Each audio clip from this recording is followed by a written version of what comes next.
America, Israel ಅವದೆಲ್ಲ ಲೆಕ್ಕಾಚಾರ ತಲೆ ಕೆಳಗಾಗಿದೆ. Trump Israel ಅನ್ನು ಒಂದು ಸ್ಪ್ರಿಂಗ್ ಬೋರ್ಡ್ ಮಾಡಿಕೊಂಡು ಈ ಯುದ್ಧಕ್ಕೆ ಇಳಿದಿದ್ದಾನೆ. ಈಗ ಇದು ಒಂದು ವಾರ ನಡಿಬಹುದು, ಒಂದು ತಿಂಗಳು ನಡಿಬಹುದು, ಅಥವಾ ಒಂದು ವರ್ಷನೂ ನಡಿಬಹುದು. ಈ ಯುದ್ಧವನ್ನು ನಾವು ಭಾರತ ಖಂಡಿಸಬೇಕಾಗಿತ್ತು, ಕೊಮೆನಿಯನ್ ಹತ್ಯೆಯನ್ನು ಖಂಡಿಸಬೇಕಾಗಿತ್ತು ಅಂತ. ಅಲ್ಲ, ಕೊಮೆನಿ ಹತ್ಯೆ ಖಂಡಿಸಿದ ಅಂತ ಹೇಳಿ ಅವನೇನು ನೆಲ್ಸನ್ ಮಂಡೇಲನ ಅವನ ಹತ್ಯೆ ಖಂಡಿಸಲಿಕ್ಕೆ? ಟೋಟಲ್ ಯುದ್ಧದ ಖರ್ಚಿದೆಯಲ್ಲ $210 ಒಂದು ವಾರದಲ್ಲಾಗಿದೆ. ಇವ್ರಿಗೇನು ಕಳ್ಕೊಳ್ಳುವಂತದ್ದು ಏನಿಲ್ಲ. ಇರಾನ್ ಎಲ್ಲ ಹಳೆಯದೆಲ್ಲ ಈಗ ಬಿಡ್ತಾ ಇದೆ. ಇರಾನ್ ಅವ್ರಿಗೆಲ್ಲ ಎಲ್ಲ ಕಡೆಯಿಂದ ಸಪೋರ್ಟ್ ಇದೆ. they will never ever surrender. Gulf ದೇಶಗಳ ನಡುವಿನ ಯುದ್ಧ ಇಂದಿಗೆ 17ನೇ ದಿನಕ್ಕೆ ಕಾಲಿಟ್ಟಿರುವಂಥದ್ದು. ಈಗಾಗಲೇ ದೇಶದ ಮೇಲೆ ಮತ್ತು ರಾಜ್ಯದ ಮೇಲೂ ಕೂಡ ಯುದ್ಧದ ಎಫೆಕ್ಟ್ ಆಗಿರುವಂಥದ್ದು. ಒಂದು ಕಡೆ ಕಮರ್ಷಿಯಲ್ ಸಿಲಿಂಡರ್ ಅಭಾವ ಆದರೆ, ಇನ್ನೊಂದು ಕಡೆ ಅಡಿಗೆ ಅನಿಲದ ಮೇಲೂ ಕೂಡ ಅಂದರೆ ಬೆಲೆ ಹೆಚ್ಚಾಗಿರುವಂಥದ್ದು. ಓವರಾಲ್ ಈ ಒಂದು ಯುದ್ಧದ ಬಗ್ಗೆ ಮಾತನಾಡಲಿಕ್ಕೆ ನಮ್ಮೊಂದಿಗೆ ಭಾರತೀಯ ವಾಯುಸೇನೆಯ ಹಿರಿಯ ನಿವೃತ್ತ ಅಧಿಕಾರಿ KS ವಿಠಲಾಕ್ಷ ಅವರಿದ್ದಾರೆ. ಅವ್ರನ್ನ ನಾವು ನೇರವಾಗಿ ಮಾತನಾಡಿಸ್ತಾ ಹೋಗೋಣ. ಸರ್, ಈಗಾಗಲೇ ಗಲ್ಫ್ ದೇಶಗಳ ನಡುವೆ ಯುದ್ಧದ ದಿನ ಇವತ್ತು 17ನೇ ದಿನಕ್ಕೆ ಕಾಲಿಟ್ಟಿರುವಂಥದ್ದು. ಇನ್ನು ಎಷ್ಟು ದಿನ ಈ ಯುದ್ಧ ಮುಂದುವರಿಯುವಂಥದ್ದು, ಯಾವಾಗ ಫುಲ್ ಸ್ಟಾಪ್ ಅನ್ನುವಂಥದ್ದು, ಎಫೆಕ್ಟ್ ಇವತ್ತು ಭಾರತ ದೇಶದ ಮೇಲೆ ಕೂಡ ಕಮರ್ಷಿಯಲ್ ಸಿಲಿಂಡರ್ ಹೊರತುಪಡಿಸಿದಂತೆ ಬೇರೆ ಬೇರೆ ಬೆಲೆ ಏರಿಕೆಗೂ ಕೂಡ ಕಾರಣವಾಗಿರುವಂಥದ್ದು. ಎಲ್ಲದ್ರ ಬಗ್ಗೆ ಏನು ಹೇಳ್ತೀರಾ ಅಂತ? ಈಗ ಈ ಯುದ್ಧ ಇದು ಒಂಥರ ಅಸಿಂಬಿಟ್ರಿಕ್ ಯುದ್ಧ, ಅಸಮತೋಲನ ಆಗಿರುವ ಯುದ್ಧ ಆಗಿರೋದ್ರಿಂದಾಗಿ ಆಮೇಲೆ ಅಮೇರಿಕ ಮತ್ತು ಇಸ್ರೇಲ್ ಯೋಚಿಸಿದಂತೆ ಅವದೆಲ್ಲ ಲೆಕ್ಕಾಚಾರ ತಲೆ ಕೆಳಗಾಗಿದೆ. ಈಗ ಇದು ಒಂದು ವಾರ ನಡಿಬೋದು, ಒಂದು ತಿಂಗಳು ನಡಿಬೋದು, ಅಥವಾ ಒಂದು ವರ್ಷನೂ ನಡಿಬೋದು. ಸೊ ಅದ್ರ ಬಗ್ಗೆ ಏನು ಹೇಳಲಿಕ್ಕಾಗೋಲ್ಲ.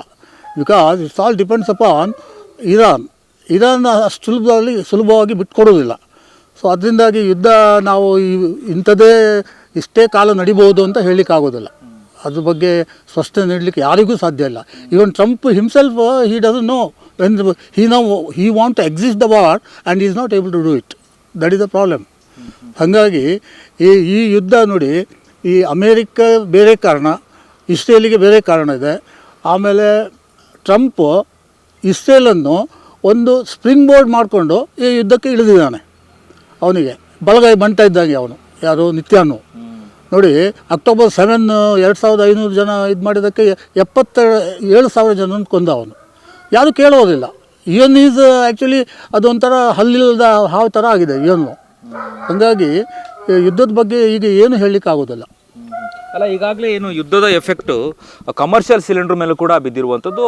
ಇನ್ಫ್ಯಾಕ್ಟ್ ಅಡಿಗೆ ಅನಿಲ ಸೇರಿದಂತೆ ಬೇರೆ ಬೇರೆ ಬೆಲೆ ಏರಿಕೆಯ ಒಂದು ಬಿಸಿ ಈಗ ತಟ್ಟಿರುವಂಥದ್ದು. ಈಗ ಮುಂದಿನ ದಿನಗಳಲ್ಲಿ ಏನು ಪರಿಣಾಮಗಳನ್ನು ಎದುರಿಸ್ಬೋದು ಅನ್ನುವಂಥದ್ದು ಈ ಯುದ್ಧದ ಎಫೆಕ್ಟು ನಮ್ಮ ದೇಶದ ಮೇಲೆ ಅಂತ, ಅದ್ರ ಬಗ್ಗೆ ಹೇಳೋದಾದರೆ? ಈಗ ನೋಡಿ, ಈ ಯುದ್ಧ ನಮಗೆ ಮಾತ್ರ ಅಲ್ಲ. ಈಗ ರಷ್ಯಾಗೇನು ಅಂಥ ಒಂದು ಎಫೆಕ್ಟ್ ಆಗೋಲ್ಲ, ಚೈನಾಗೆ ಸಿಕ್ಕಾಪಟ್ಟೆ ಎಫೆಕ್ಟ್ ಆಗಿದೆ, ನಮಗೂ ಎಫೆಕ್ಟ್ ಆಗುತ್ತೆ. ನಮಗೆ ಅಂತ ಹೇಳಿದರೆ ನೋಡಿ, ನಮಗೆ 47% ಆಫ್ ನಮ್ಮ LNG ಮತ್ತು ತೈಲ ನಮಗೆ ಹರ್ಮುಜ್ ಕಾಲುವೆ ಅಲ್ಲಿಂದ ಬರಬೇಕು. ಈಗ ನೋಡಿ, ಇವತ್ತು ಹೌತಿ ಬಂಡುಕೋರರು, MN ಹೌತಿ ಬಂಡುಕೋರರು ಆ ಮುಂಡೆಯದ್ದಂತ ಒಂದಿದೆ, ಅದನ್ನು ಕೂಡ ಬಂದ್ ಮಾಡಲಿಕ್ಕೆ ಹೊರಟಿದ್ದಾರಂತೆ. ಸೊ ನಮಗೀಗ ಸಪ್ಲೈ ಇಲ್ದಿದ್ರೆ ನಾವೇನು ಮಾಡಲಿಕ್ಕಾಗುತ್ತೆ? ನಮ್ಮ ಈಗ ಗುಜರಾತಲ್ಲಿ ಆಗಲಿ, MRPಯಲ್ಲಿ ಮಂಗಳೂರಿನಲ್ಲಾಗಲಿ, ಇಟ್ ಈಸ್ ಓನ್ಲಿ 10%. ನಮ್ಮದು 88% ಅಡಿಗೆ ಅನಿಲ ಮತ್ತು ತೈಲ ನಮ್ಮದು ನಾವು ಇದು ಇಂಪೋರ್ಟನ್ನು ಅವಲಂಬಿಸಿದ್ದೇವೆ. ಹಾಗಾಗಿ ಡೆಫಿನೆಟ್ಲಿ ಈಗ ಸ್ವಲ್ಪ ಕ್ರಿಯೇಟೆಡ್ ಆಗಿದೆ ಈ ಇದು ಗ್ಯಾಸ್ ಇದ್ದು. ಬಟ್ ನಿಜವಾಗ್ಲೂ ಇನ್ನೊಂದು 15 ದಿವಸ ಹೋದರೆ ಹಾಹಾಕಾರ ಆಗಿಬಿಡುತ್ತೆ. ಏನು ಮಾಡಲಿಕ್ಕೆ ಆಗೋದಿಲ್ಲ. ಯಾಕಂತೇಳಿದ್ರೆ ಒಂದು ಹಡಗು ಅಲ್ಲಿಂದ ಬರಬೇಕಾದ್ರೆ ಒಂದು 25-30 ದಿವಸ ತಗೊಳುತ್ತೆ. ಸಡನ್ನಾಗಿ ಸೃಷ್ಟಿ ಮಾಡಲಿಕ್ಕೆ ಆಗೋದಿಲ್ವಲ್ಲ. ಸೊ ಈಗ ಇನ್ನೊಂದು ಏನಂತ ಹೇಳಿದ್ರೆ, ಈಗ ಇವ್ರು ಹೇಳ್ತಾರೆ ಯಾರು, ಈ ಯುದ್ಧವನ್ನು ನಾವು ಭಾರತ ಖಂಡಿಸಬೇಕಾಗಿತ್ತು, ಕೊಮೆನಿಯನ್ ಹತ್ಯೆಯನ್ನು ಖಂಡಿಸಬೇಕಾಗಿತ್ತು ಅಂತ. ಅಲ್ಲ, ಕೊಮೆನಿ ಹತ್ಯೆ ಖಂಡಿಸಿದೆ ಅಂತೇಳಿದ್ರೆ ಅವನೇನು ನೆಲ್ಸನ್ ಮಂಡೇಲನ ಅವನ ಹತ್ಯೆ ಖಂಡಿಸಲಿಕ್ಕೆ? ಅವನು ಈಗ ಆರ್ಟಿಕಲ್ 370 ತೆಗೆದಾಗ ಹಿ ಹ್ಯಾಸ್ ಕ್ರಿಟಿಸೈಸ್ ದಟ್.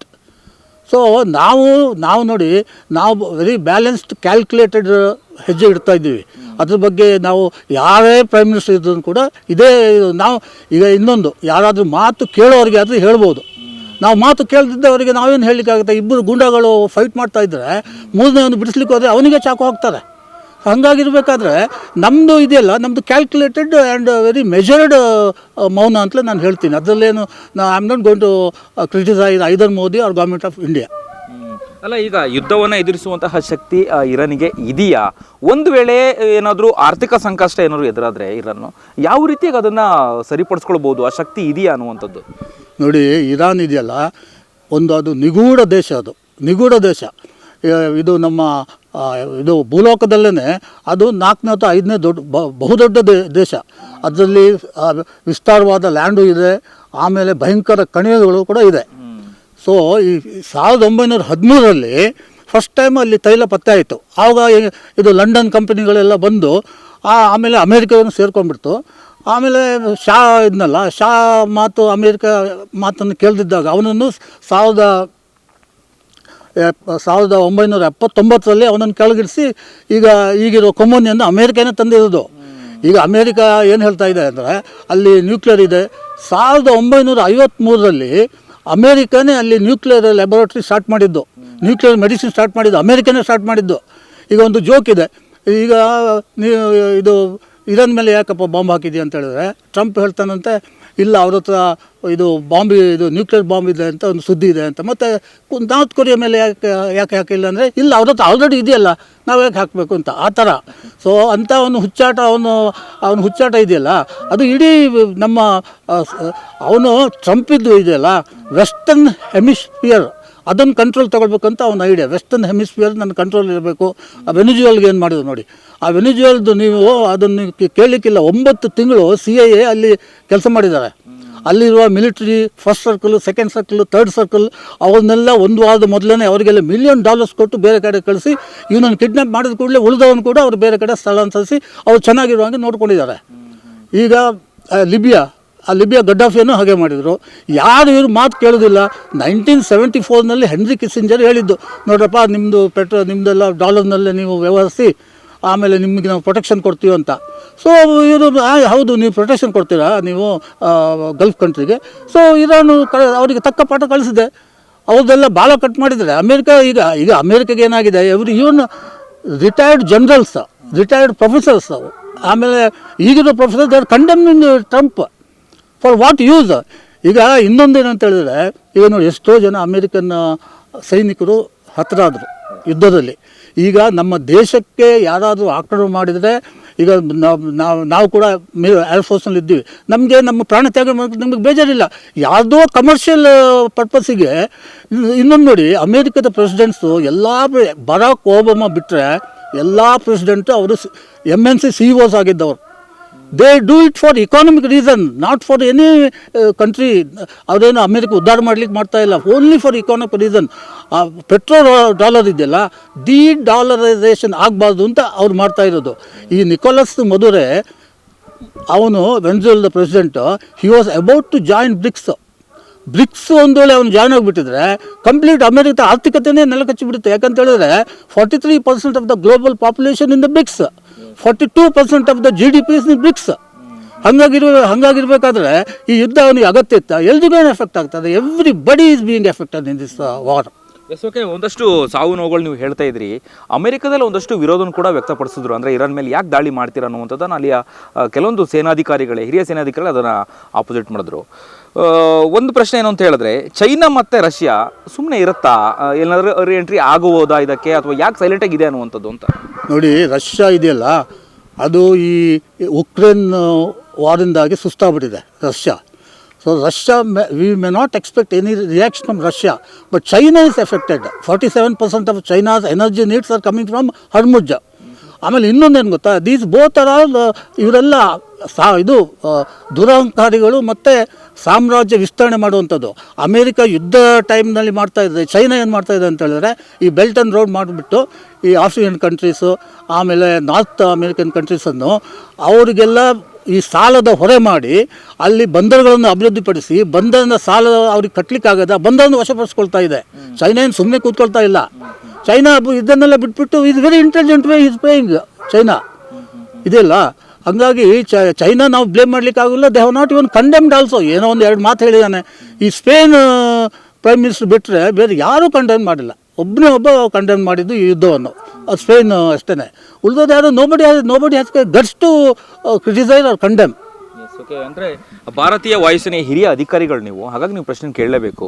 ಯುದ್ಧ ಆಗ್ತದೆ, ಯುದ್ಧ ಆದ ನಂತರದಲ್ಲಿ ಏನೆಲ್ಲ ಎಫೆಕ್ಟ್ಗಳು, ಅಂದರೆ ಎಷ್ಟು ವರ್ಷ ಹಿಂದೆ ಹೋಗ್ಬೋದು ಅನ್ನುವಂಥದ್ದು, ಯಾಕಂದರೆ ಅಷ್ಟು ಯುದ್ಧಗಳಿಗೆ ಬೇಕಾದಂಥ ಎಲ್ಲ ಪರಿಕರಗಳನ್ನು ಉಪಯೋಗಿಸಲಾಗುವಂಥದ್ದು. ಬಹಳ ಮುಖ್ಯವಾಗಿ ವಾಯುಪಡೆಯಲ್ಲಿ ಎಷ್ಟು ಅದು ಎಫೆಕ್ಟನ್ನು ಬೀಳುತ್ತೆ, ಅಂದರೆ ಯುದ್ಧ ಆದಮೇಲೆ ಮತ್ತು ಯುದ್ಧದ ನಡುವೆನೂ ಕೂಡ ಹೇಗಿರುತ್ತೆ ಅದರದ್ದು ಅಂತ. ಅಲ್ಲ, ನಮಗೆ ಅಂತ ಹೇಳಿದ್ರೆ ನಮ್ಮದು ವಾಯುಪಡೆ ನಾವೇನಿಂದ ಈಗ ಎಫೆಕ್ಟ್ ಆಗಿಲ್ಲ ನಮಗೆ, but in the coming days we are going to be affected. But ನಮ್ದು ಏನಂತ ಹೇಳಿದ್ರೆ ನಮ್ಮದು ರೆಮಿಟೆನ್ಸಸ್ ಈಸ್ ಬೀಯಿಂಗ್ ಸಫರ್ಡ್. ನೋಡಿ, ನಮಗೆ 1995ರಲ್ಲಿ 53 ಬಿಲಿಯನ್ ಡಾಲರ್ ರೆಮಿಟೆನ್ಸ್ ಆಗ್ತಾಯಿತ್ತು. 2024-25ರಲ್ಲಿ 135 ಬಿಲಿಯನ್ ಡಾಲರ್ ರೆಮಿಟೆನ್ಸ್ ಆಗುತ್ತೆ. ಈ ರೆಮಿಟೆನ್ಸ್ ನಮ್ಗೆ ಎಫೆಕ್ಟ್ ಆಗುತ್ತೆ.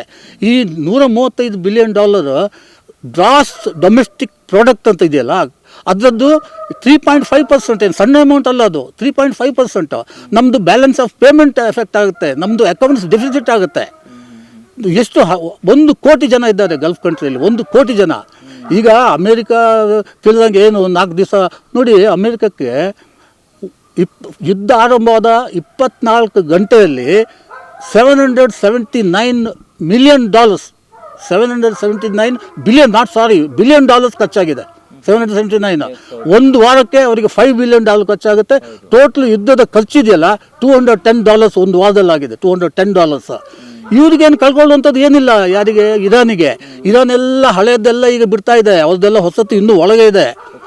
ಈಗ ಇರಾನ್ ಮಿಸೈಲು ಮತ್ತು ಅಮೇರಿಕನ್ ಇಂಟರ್ಸೆಪ್ಟರ್ಗೆ ನಾವೊಂದು ಹೋಲಿಸಿದ್ರೆ, ಇರಾನ್ ಮಿಸೈಲ್ಸ್ ಇದೆಯಲ್ಲ ಅದು ಸೆಕೆಂಡ್ ಹ್ಯಾಂಡ್ ಮಾರುತಿ 800 ಇದ್ದಾಗೆ, versus American Tomahawk interceptors ಇದೆಯಲ್ಲ ಅದು it is like new Lamborghini car ಇದ್ದಾಗೆ. ಅಷ್ಟು ಡಿಫ್ರೆನ್ಸ್ ಆಗುತ್ತೆ. ಯಾಕಂತ ಹೇಳಿದ್ರೆ ಒಂದು ಇರಾನಿಯನ್ ಮಿಸೈಲ್ $20,000 ಇಂದ $50,000. ಅದೇ ಟಾಮ್ ಹೋಕ್ ಮಿಸೈಲ್ ಇದೆಯಲ್ಲ $2 ಮಿಲಿಯನ್, ಒಂದು ಟಾಮ್ ಹೋಕ್ $2 ಮಿಲಿಯನ್, ಒಂದು SM-4 interceptor $4 million. So it is 200 times more.